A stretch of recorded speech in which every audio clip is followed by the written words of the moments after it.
Chapter 2, Prajna.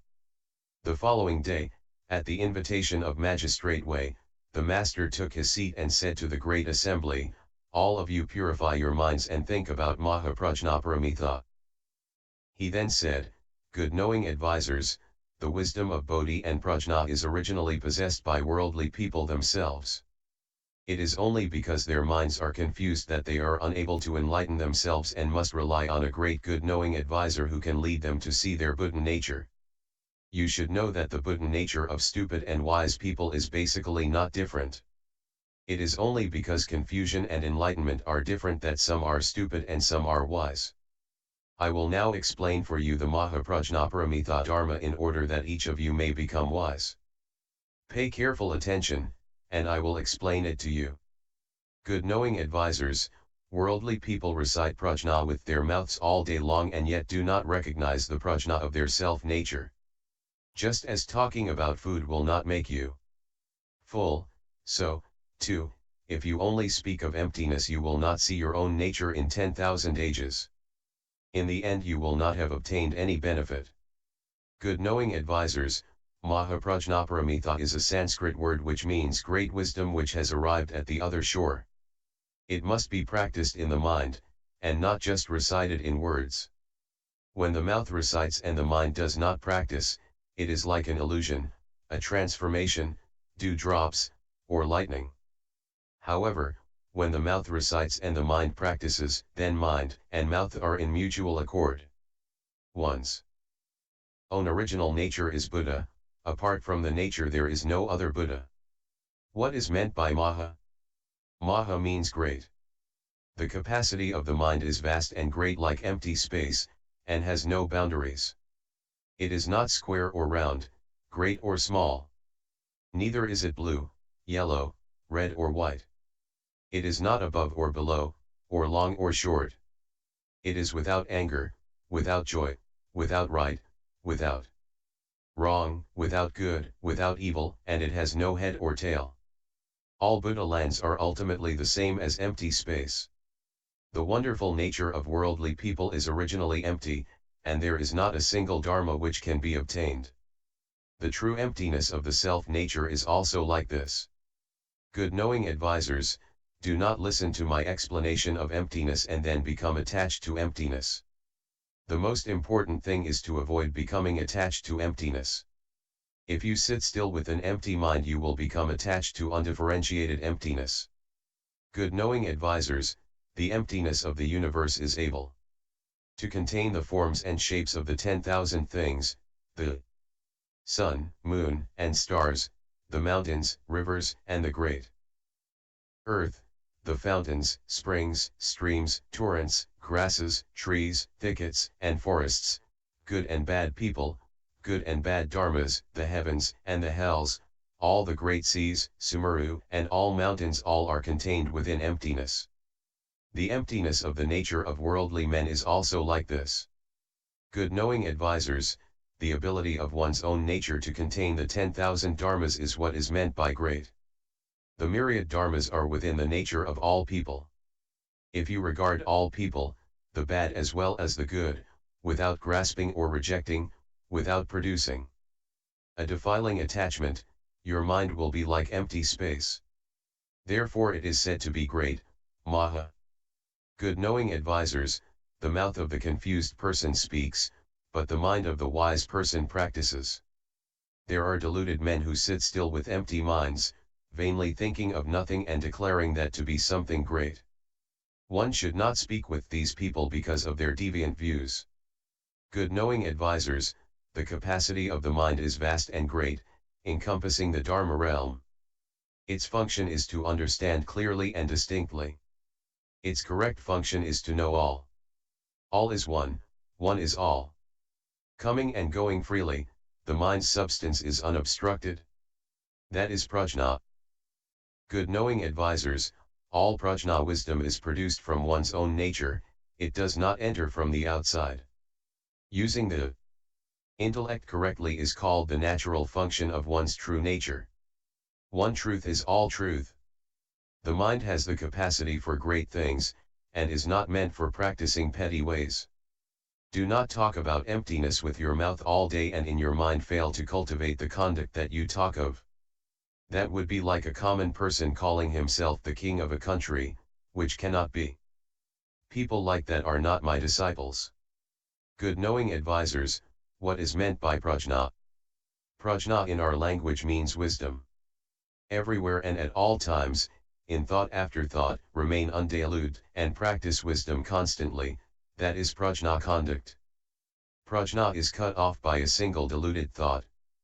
By one wise thought, prajna is produced. Worldly men, deluded and confused, do not see prajna. They speak of it with their mouths, but their minds are always deluded. They constantly say of themselves, I cultivate prajna, and though they continually speak of emptiness, they are unaware of true emptiness. Prajna, without form or mark, is just the wisdom mind. If thus explained, just this is prajna wisdom. What is meant by paramitha? It is a Sanskrit word which in our language means arrived at the other shore, and is explained as apart from production and extinction. When one is attached to states of being, production and extinction arise like waves on water. That is what is meant by this shore. To be apart from states of being, with no production or extinction, is to be like freely flowing water. That is what is meant by the other shore. Therefore it is called paramitha. Good knowing advisors, deluded people recite with their mouths, but while they recite they live in falsehood and in error. When there is practice in every thought, that is the true nature.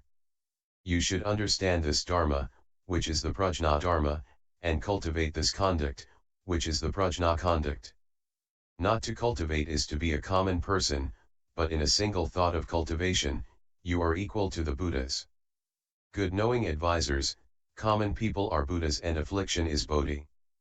Past thoughts deluded are the thoughts of a common person. Future thoughts enlightened are the thoughts of a Buddha. Past thoughts attached to states of being are afflictions, and future thoughts separate from states of being are Bodhi. Good knowing advisors, Mahaprajnaparamita is the most honored, the most supreme, the foremost. It does not stay, it does not come or go. All Buddhas of the three periods of time emerge from it. You should use great wisdom to destroy affliction, defilement, and the 5 skandhik heaps. With such cultivation as that you will certainly realize the Buddha way, transforming the 3 poisons into morality, concentration, and wisdom. Good knowing advisors, my Dharma door produces 84,000 wisdoms from the one prajna. Why? Because worldly people have 84,000 kinds of defilement. In the absence of defilement, wisdom is always present, since it is not separate from the self-nature. Understand that this Dharma is just no thought, no remembrance, non-attachment, and the non-production of falsehood and error. Use your own true suchness nature, and, by means of wisdom, contemplate and illuminate all dharmas without grasping or rejecting them. That is to see one's own nature and realize the Buddha way. Good knowing advisors, if you wish to enter the extremely deep Dharma realm and the prajna samadhi, you must cultivate the practice of prajna. Hold and recite the Diamond Prajna Sutra, and that way you will see your own nature. You should know that the merit and virtue of the sutra is immeasurable, unbounded, and indescribable, as the sutra text itself clearly states. This Dharma door is the superior vehicle, taught for people of great wisdom and superior faculties. When people of limited faculties and wisdom hear it, their minds give rise to doubt. Why is that? Take for example the rain which the heavenly dragons shower on Jambudvipa. Cities and villages drift about in the flood like thorns and leaves. But if the rain falls on the great sea, its waters neither increase nor decrease. If people of the great vehicle, the most superior vehicle, hear the Diamond Sutra, their minds open up, awaken, and understand. They then know that their original nature itself possesses the wisdom of prajna. Because they themselves use this wisdom constantly to contemplate and illuminate, they do not rely on written words. Take for example the rain water. It does not come from the sky. The truth is that the dragons cause it to fall in order that all living beings, all plants and trees, all those with feeling and those without feeling may receive its moisture. In 100 streams, it flows into the great sea and there unites in one substance. The wisdom of the prajna of the original nature of living beings acts the same way. Good knowing advisors, when people of limited faculties hear this sudden teaching, they are like the plants and trees with shallow roots which, washed away by the great rain, are unable to grow. But at the same time, the prajna wisdom which people of limited faculties possess is fundamentally no different from the prajna that men of great wisdom possess. Hearing this Dharma, why do they not become enlightened? It is because the obstacle of their deviant views is a formidable one and the root of their afflictions is deep. It is like when thick clouds cover the sun, if the wind does not blow, the sunlight will not be visible. Prajna wisdom is itself neither great nor small. Living beings differ because their own minds are either confused or enlightened. Those of confused mind look outwardly to cultivate in search of the Buddha. Not having awakened to their self-nature yet, they have small roots.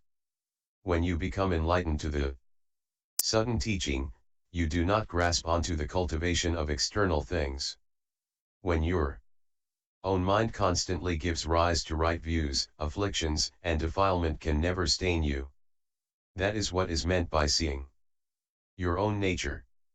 Good knowing advisors, the ability to cultivate the conduct of not dwelling inwardly or outwardly, of coming and going freely, of casting away the grasping mind, and of unobstructed penetration, is basically no different from the Prajna Sutra. Good knowing advisors, all sutras and writings of the great and small vehicles, the 12 divisions of sutras, have been devised because of people and established because of the nature of wisdom. If there were no people, the 10,000 dharmas would not exist. Therefore you should know that all dharmas are originally postulated because of people, and all sutras are spoken for their sakes. Some people are deluded and some are wise, the deluded are small people and the wise are great people.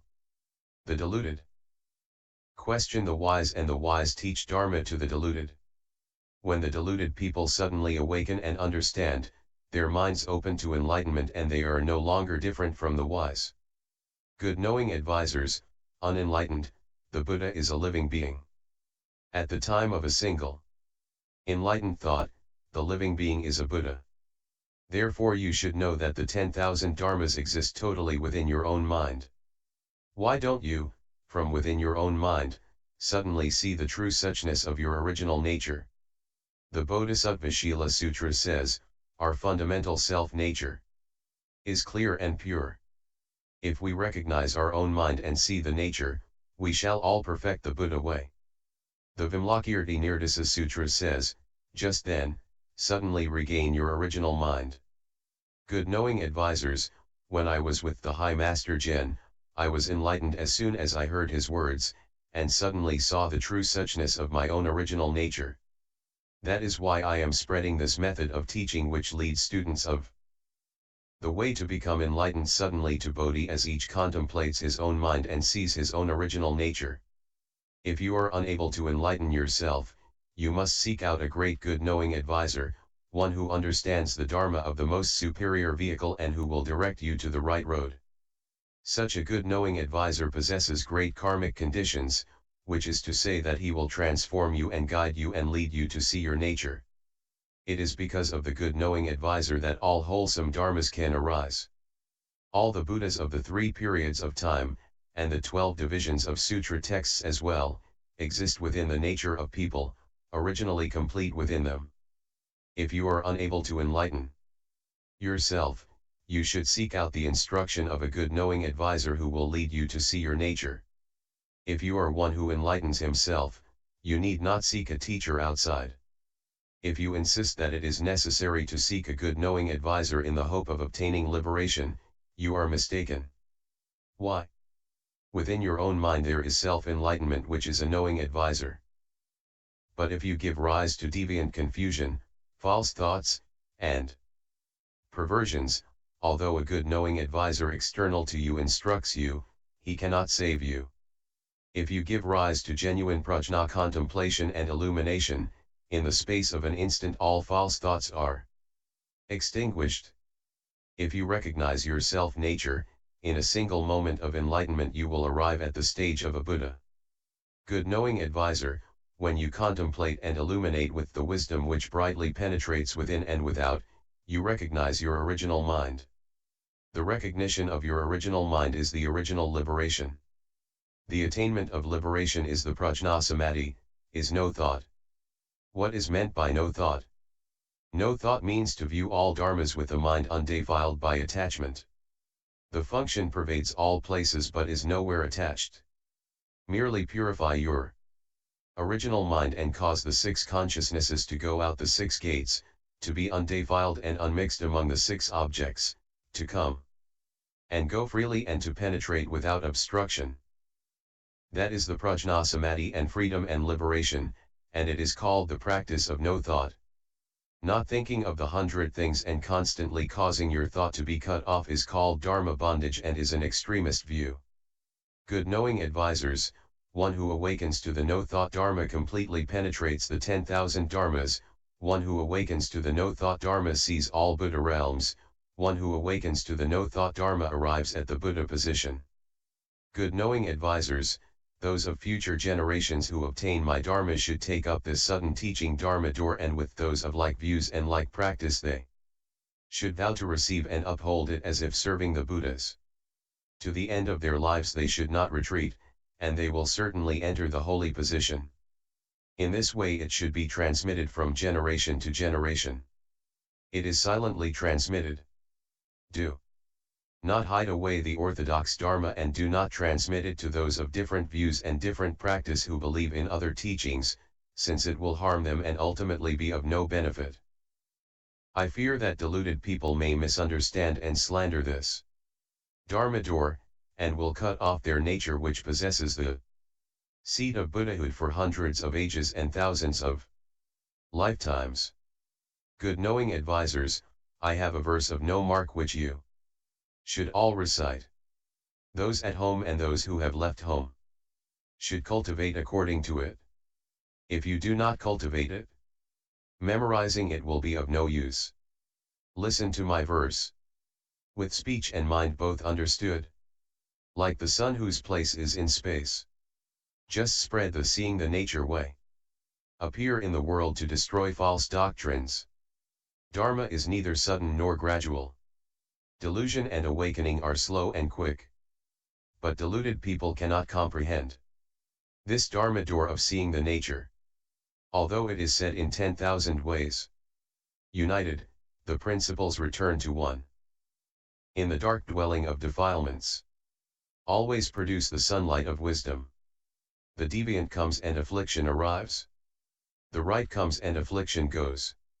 The false and true both cast aside. In clear purity the state of no residue is attained. Bodhi is the original self-nature. Giving rise to a thought is wrong.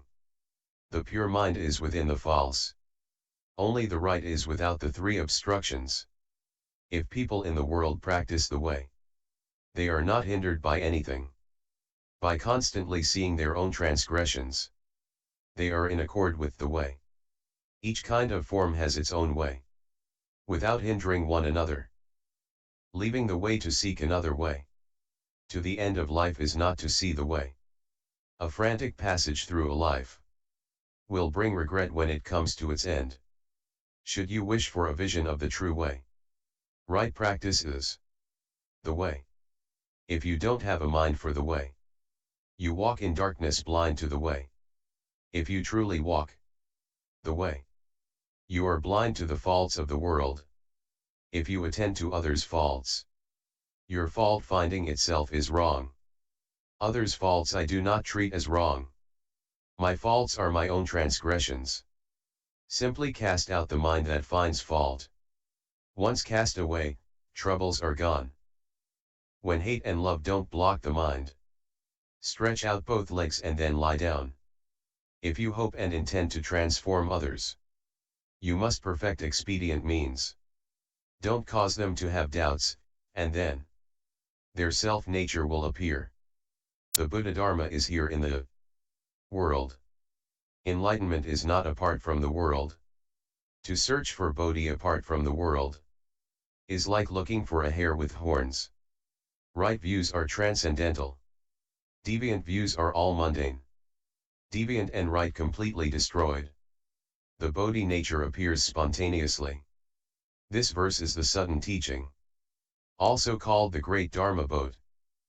Here in confusion, pass through ages. In an instant's space, enlightenment. The Master said further, in the Ta Fan temple I have just now spoken the sudden teaching, making the universal vow that all living beings of the Dharma realm will see their nature and realize Buddhahood as they hear these words. Then among Magistrate Way and the officials, Taoists, and lay people who heard what the Master said, there were none who did not awaken. Together they made obeisance and exclaimed with delight, "Good indeed! Who would have thought that Enling Narma Buddha would appear in the world?"